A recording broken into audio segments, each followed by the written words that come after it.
ಸಮಾಧಾನ ಆಯ್ತಾ? ಎಲ್ಲ ಪ್ರಾಬ್ಲಮ್ ಸಾಲ್ವ್ ಆಯ್ತಲ್ಲ? ಸಾಲ್ವ್ ಆದ್ಮೇಲೆ ಯಾಕೆ ಈ ಥರ ತಲೆ ತೆಗೆಸ್ಕೊಂಡು ನಿಂತಿದ್ಯಾ? ಹರಿ ನೀನು ರಾಜನ ಥರ ಗತ್ತಿಂದ ಇರಬೇಕು, ತಲೆ ತಗ್ಗಿಸ್ಬಾರ್ದು. ಮನೆಯವ್ರ ಹತ್ರ ಎಲ್ಲ ಮಾತಾಡಾಯ್ತಲ್ವಾ? ನೀನೇನು ತಲೆ ಕೆಡಿಸ್ಕೊಳ್ಬೇಡ, ನಾನು ಸಪೋರ್ಟ್ ಮಾಡ್ತೀನಿ, ನಾನು ನೋಡ್ಕೋತೀನಿ.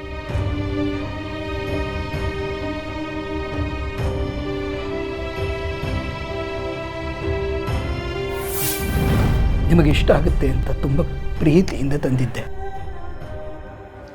ಬೇಡ ಅಂದ್ಬಿಟ್ರಿ. ಇನ್ನು ಯಾವ ರೀತಿ ನನ್ನ ಪ್ರೀತಿ ತೋರಿಸ್ಬೇಕು ನಿಮಗೆ ನಾನು? ನೋಡಿ, ನನ್ನ ಪ್ರೀತಿ ತೋರಿಸೋ ರೀತಿ ನಿಮಗೆ ಇಷ್ಟ ಅಂತ ಇರ್ಬೋದು, ಆದರೆ ನನ್ನ ಪ್ರೀತಿ ಸುಳ್ಳಲ್ಲ ಜಾನ್ವಿಯವರೇ. ಪ್ರೀತಿ ಸುಳ್ಳಲ್ಲ. ನಿಮ್ಮನ್ನು ಕಳ್ಕೊಂಡಾಗ ನಾನು ಎಷ್ಟು ನೋವು ಅನುಭವಿಸಿದ್ದೀನಿ ಅನ್ನೋದು ನನಗೆ ಮಾತ್ರ ಗೊತ್ತು. ನಾನು ಹಾಗೆ ಅಂದ್ಕೊಂಡಿದ್ದೆ. ನೀವು ತೋರಿಸ್ತಾ ಇದ್ದಿದ್ದ ಪ್ರೀತಿ ಕಾಳಜಿನೆಲ್ಲ ನೋಡ್ಬಿಟ್ಟು ಪ್ರಪಂಚದಲ್ಲಿ ನನ್ನಷ್ಟು ಅದೃಷ್ಟವಂತ ಇನ್ಯಾರೂ ಇಲ್ಲ ಅಂದ್ಕೊಂಡಿದ್ದೆ. ಆದರೆ ಆಮೇಲೆ ಗೊತ್ತಾಗಿದ್ದು, ನೀವು ತೋರಿಸ್ತಾ ಇದ್ದಿದ್ದು ಪ್ರೀತಿ ಅಲ್ಲ, ನಾನು ನಿಮ್ಮನ್ನು ಬಿಟ್ಟು ಹೋಗಬಾರ್ದು ಅಂತ ಆಡ್ತಾ ಇದ್ದಿದ್ದು ನಾಟಕ ಅಂತ. ನೀವು ರಾಮನ ಪ್ರೀತಿ ತೋರಿಸ್ತಾ ಇದ್ರೆ ತಲೆ ಬಾಗ್ತಾ ಇದ್ದೆ, ಆದರೆ ನೀವು ತೋರಿಸ್ತಾ ಇದ್ದಿದ್ದು ರಾವಣನ ಪ್ರೀತಿ. ಅಂಥ ಪ್ರೀತಿಗೆ ಹೇಗ್ರಿ ತಲೆ ಬಾಗಕ್ಕಾಗತ್ತೆ? ಪ್ರೀತಿ ಅನ್ನೋ ಹೆಸರಲ್ಲಿ ವಿಷದ ಬೀಜನ ಬಿತ್ತಿದ್ರೆ ಹೇಗ್ರಿ ಸಹಿಸ್ಕೊಳ್ಳೋದು? ರಾಮ ರಾವಣ ವಿಷದ ಬೀಜ. ತಪ್ಪು ಮಾಡ್ತಾ ಇದ್ದೀರಿ ಜಾನ್ವಿ ಅವರೇ.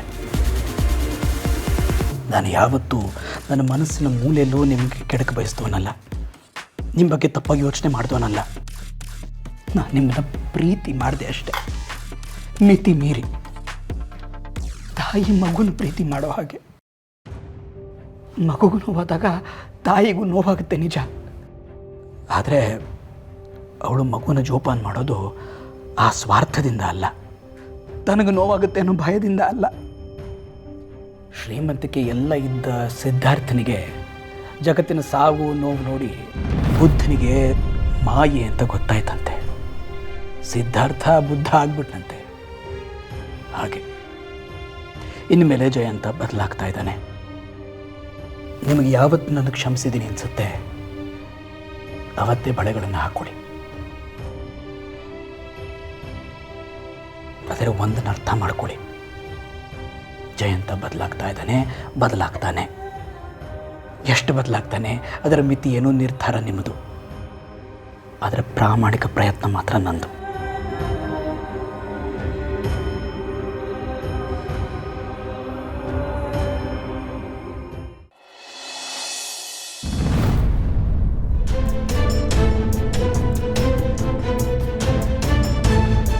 ಅವ ಸಿಂಚನ, ಏನವ ಯೋಚನೆ ಮಾಡ್ತಾ ಇದೆಯಾ? ಅಲ್ಲ ಕಣವ, ಯಾವಾಗೂ ನೀವು ಒಬ್ಬಳೇ ಕೂತ್ಕೊಂಡು ಯೋಚನೆ ಮಾಡ್ತಾಯಿದ್ರೆ ನನ್ನ ಮನ್ಸಿಗೆ ನೋವಾಗಕ್ಕಿಲ್ಲವ. ಹೊಟ್ಟೆಗೆ ಏನಾದರೂ ತಿಂದ ಇಲ್ವಾ? ಯಾಕವ ಈಟೊಂದು ಹಠ ಮಾಡ್ತಾ ಇದೆಯಾ? ಅಲ್ಲ ಕಣವ, ಇಂಥ ಸಮಯದಲ್ಲಿ ನೀನು ಬೇಜಾರು ಮಾಡಿಕೊಂಡು ಹಸ್ಕೊಂಡಿರೋದು ಒಳ್ಳೇದಲ್ಲ ಕಣವ. ನಿನಗೆ ಎಷ್ಟಾಗುತ್ತೋ ಅಷ್ಟು ತಿಂದು ನಡೆಯವ. ಅಪ್ಪ, ನನಗೆ ಬೇಡ, ದಯವಿಟ್ಟು ಬಲವಂತ ಮಾಡಬೇಡಿ. ಏನು ಮಗಳೇ ನೀನು, ಎಷ್ಟು ಹೇಳಿದ್ರು ಕೇಳೋಕ್ಕೆ ಅಲ್ಲ. ಈಗ ನೀನು ಒಬ್ಬಳೇ ಅಲ್ಲ ಕಣವ, ನಿನ್ನ ಹೊಟ್ಟೆ ಒಳಗೆ ಒಂದು ಮಗು ಇದೆ ಅಲ್ಲ. ಯಾರ್ದೋ ಮೇಲಿನ ಕೋಪನ ನಿನ್ನ ಮಗು ಮೇಲೆ ತೋರಿಸಿದ್ರೆ ಹೆಂಗೆ ಹೇಳು? ಈಗ ನೀನು ಉಪವಾಸ ಇದ್ದರೆ ಮಗುನೂ ಉಪವಾಸ ಇದ್ದಂಗೆ ಆಯ್ತದ ಕಣವ. ನನ್ನ ಮಾತು ಕೇಳವ, ನಿನ್ಗೆ ಎಷ್ಟಾಗುತ್ತೋ ಅಷ್ಟು ತಿಂದು ನಡೆಯವ.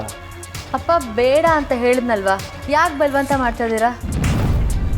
ಮಗಳು ಅಂತ ಎಷ್ಟು ಪ್ರೀತಿ ತೋರಿಸ್ತಿದ್ದಾರೆ, ಆದರೆ ನನ್ನನ್ನು ಇಲ್ಲಿವರೆಗೂ ಒಂದು ದಿವಸನಾದರೂ ತಿಂದ್ಯಾ ಬಿಟ್ಟ್ಯಾ ಅಂತ ಒಂದು ಮಾತು ಕೇಳಿಲ್ಲ. ಯಾಕೆಂದರೆ ನಾನು ಬೇರೆ ಈ ಮನೆ ಮಗಳು ಅಲ್ವಲ್ಲ, ಅದಕ್ಕೆ ತಿರಸ್ಕಾರ. ಇಷ್ಟು ಹೇಳಿದ ಮೇಲೂ ನೀನು ನಮ್ಮ ಮಾತು ಕೇಳಲಿಲ್ಲ ಅಂದರೆ ನಾವು ಮುಂದೆ ಕೇಳೋದ್ರಲ್ಲಿ ಅರ್ಥನೇ ಇಲ್ಲ ಕಣವ. ನೀನು ಯಾವಾಗ ತಿನ್ನಬೇಕು ಅನ್ಸುತ್ತೋ ಅವಾಗ ತಿನ್ನು. ಒಟ್ಟಿನಲ್ಲಿ ಮಗುಗೇನಾದರೂ ಹೆಚ್ಚು ಕಮ್ಮಿ ಆದರೆ ಆವಾಗ ನಾನಂತೂ ಸುಮ್ಮನೆ ಇರೋಕ್ಕಿಲ್ಲ. ನೀನು ಇಷ್ಟ ಬಂದಂಗೆ ಮಾಡ್ಕೊಂಡು ಹೋಗು.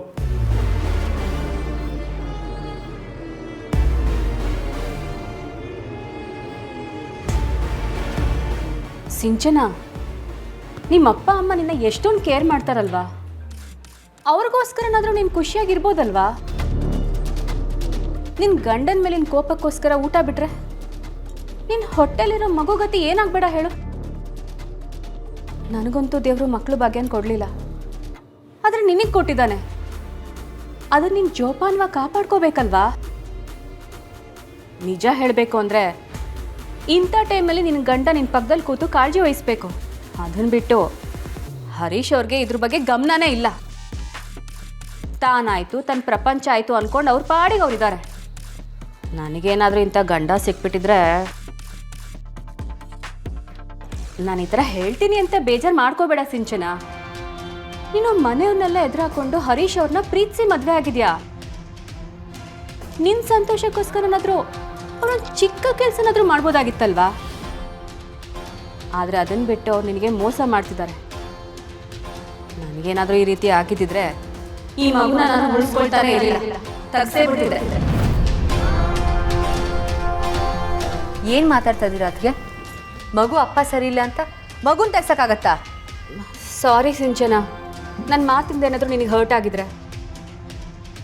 ನಾನು ನನ್ನ ಫೀಲಿಂಗ್ಸ್ನ ಹೇಳ್ಕೊಂಡೆ ಅಷ್ಟೇ. ನೋಡು, ನೀನು ಒಳ್ಳೆಯವಳಾಗಿರೋದಕ್ಕೆ ಇವತ್ತಿಗೂ ಈ ಮಗುನ ಉಳಿಸ್ಕೊಂಡಿದ್ಯಾ. ಅದಕ್ಕೋಸ್ಕರ ನೀನು ನಿನ್ನ ಮಗು ಇಬ್ಬರೂ ಚೆನ್ನಾಗಿರಬೇಕು ಅನ್ನೋದೇ ನನ್ನ ಕಾಳಜಿ. ಹೋಗೇನಾದರೂ ತಿನ್ನು. ನನಗೆ ಹಸಿವಿಲ್ಲ, ನೀವು ಬಲವಂತ ಮಾಡಬೇಡಿ. ಹಸಿವಾದರೆ ತಿಂತೀನಿ. ಮನೇಲಿ ಎಲ್ಲರೂ ನಿನ್ನ ಮೇಲೆ ತುಂಬ ಪ್ರೀತಿ ಇಟ್ಕೊಂಡಿದ್ದಾರೆ. ನಿನಗೆ ನೋವಾದರೆ ಅವರಿಗೂ ನೋವಾಗುತ್ತೆ.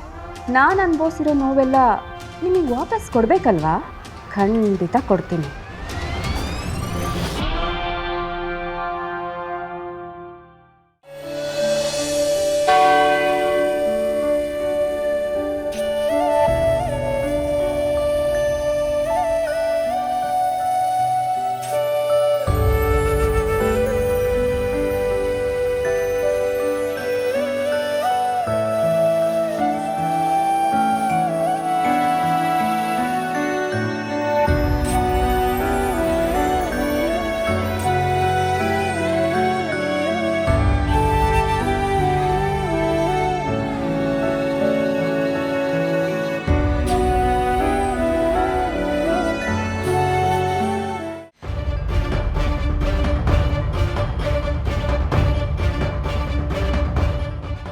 ಏನಪ್ಪ ವೆಂಕಿ, ನಿಮ್ಮ ತಾಯಿ ನೆನಪಿನ ದಿವಸ ಪ್ರತಿ ವರ್ಷ ಮಿಸ್ ಮಾಡದೆ ಬರ್ತೀಯ ನೋಡು.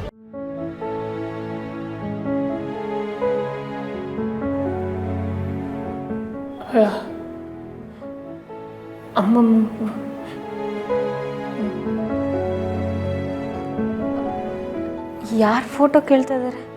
ಅವನ ತಾಯಿ ಫೋಟೋ ಕೇಳ್ತಾ ಇದ್ದಾರೆ ನೋಡು.